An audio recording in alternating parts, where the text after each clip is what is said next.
उत्तर गुजरात में पहली बार इस हॉस्पिटल को आई बैंक का परमिशन मिला है, जो कि मैं आरोग्य परिवार से, आरोग्य सरकार से की बहुत बहुत आभारी हूँ, जिन्होंने हमें परमिशन दी।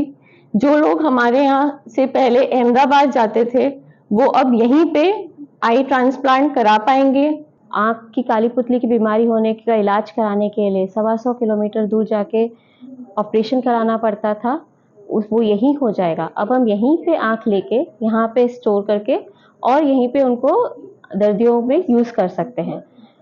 हमारे पास 30 बेड्स की फैसिलिटी है, मॉड्यूलर ओटी है, हमारा इस एरिया का one of the best OT है। उत्तर गुजरात में एक कही शकाय कि मेडिकल क्षेत्रનું મોટું હબ છે ધારપુર જીએમઈઆરએસ હોસ્પિટલ। અનેક દર્દીઓને અહીંથી લાભાન્વિત થઈ રહ્યા છે। કાન, નાક, આંખ, ગળા, હૃદય રોગ સહિતના જે કહી શકાય કે ઓપરેશન અહીં થાય છે અને આ સુવિધામાં એક યશ કલગી ઉમેરાય છે। હવે અહીંયા આઈ બેંકનું નિર્માણ થઈ રહ્યું છે। ગુજરાત સરકારના જે આરોગ્ય અને પરિવાર કલ્યાણ વિભાગ દ્વારા મંજૂરી આપી દેવામાં આવી છે। આવનાર સમયમાં અહીં દર્દીઓની આંખ લેવામાં પણ આવશે દાતાઓ તરફથી અને અહીં આંખનું પ્રત્યાર્પણ પણ હોસ્પિટલ ખાતે થશે, જેથી ઉત્તર ગુજરાતના દર્દીઓને અમદાવાદ સુધી લાંબુ નહીં થવું પડે અને આ સુવિધાથી ઉત્તર ગુજરાતના દર્દીઓને ખૂબ મોટો લાભ થનાર છે। ભરત ચૌધરી, દૂરદર્શન સમાચાર, ધારપુર।